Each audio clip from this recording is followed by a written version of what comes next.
Peter Reinhardt here in Boulder, Colorado at the 63rd Street Farm, where we just had the Fire Within conference with a whole bunch of people who own wood-fired ovens, mobile wood-fired ovens, including Scott Thorson, who has an operation in Sacramento, California. Scott's not wearing the red jacket that the rest of us wore because he was behind the scenes. He was kind of helping putting this on, and he worked real hard this week. But I know that you like to make pizza too, and you make a great pizza, so you're going to do something for us that I think is a little bit challenging. A 5-cheese pizza. A 5-cheese white pizza, right? It is a white pizza. So we're not going to do it with red sauce. 5, and you're going to use a multi-grain dough. And we're using a multi-grain dough. Sweet. I've got these wonderful Bel Gioioso cheeses. We've got fresh mozzarella.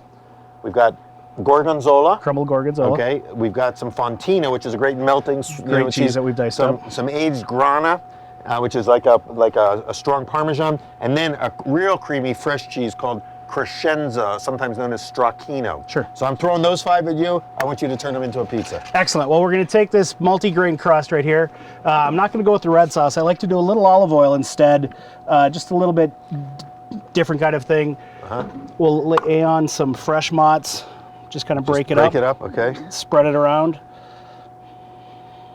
I guess you don't need a ton of it, huh? Don't need a ton. It's all the cheeses are obviously all going to melt kind of in together to make a really nice combination of everything in throughout here. Gorgonzola is strong, but I notice it's not creamy. It's kind of crumbly, so that it'll stay in place. It's very That's nice. It might shake a little when we load the oven, but it'll stay in. And then the fontina just next. breaking the fontina up a little bit with our fingers as it goes on, or you can shave it or slice it before you put it in.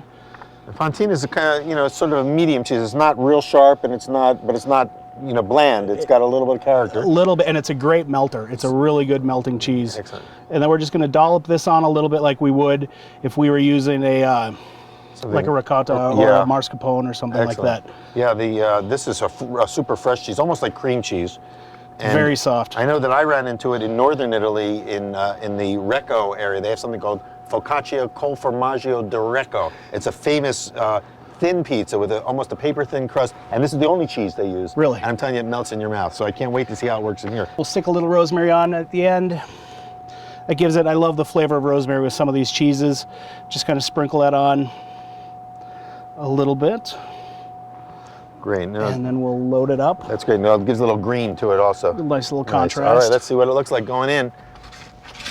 Sweet. Oh, you got that nice technique, unloading. So we've got this real hot oven. The ovens are made right here on the farm. Yes. And they're on wheels. Tell us about your rig. You've got one in Sacramento. I do. I've got a larger trailer. It's got dual axles. I've had it for 2.5 years. Yeah? I believe it was the 4th oven that Joseph had built here. And I've just had a wonderful time with it over the years. So you're growing a business. Growing a business. So now that it's setting up, just going to give it a little spin, try and caramelize some of the crust all the way around. Now, if somebody has wants to do this at home, sure. Any problem? No, it shouldn't be. At home, the biggest thing is get your oven as hot as you can. Use a good pizza stone in there. Mm-hmm. Get your stone in probably at least 45 minutes to an hour before, so it's really nice and hot. Yeah. And I know some people then like the heat of the stone and will even finish pizzas with a broiler maybe. Oh, that's a good idea, yeah. To crank it up a little. So it's going to take a little longer in a home oven, but it's still going to work. Yeah, but you'll still make a nice, much better pizza than just throwing it in at 400. And you and I worked on these doughs last night to make them. So this dough is about 25% whole grain. It's got a little whole wheat flour, rye, and it came together very nicely last night as we were mixing it. Yeah, some bread flour, and so it's a nice blend between sort of 100% whole grain and a white flour. It's in between. In between. So you get a little bit of the best of both worlds. Exactly. And there's a lot of people that are transitioning over to whole grain now. Yeah. You can put basil on if you want. All right. The cheese is bubbling away. Looks like it's time to bring it out. I'm going to bring it out. I'm just going to lift it up for just a second. Super hot up there. Huh? It's very hot up there. Okay, wow. And then that's pretty. Just bring it out. So we've got, again, some really nice char on the outside of this dough.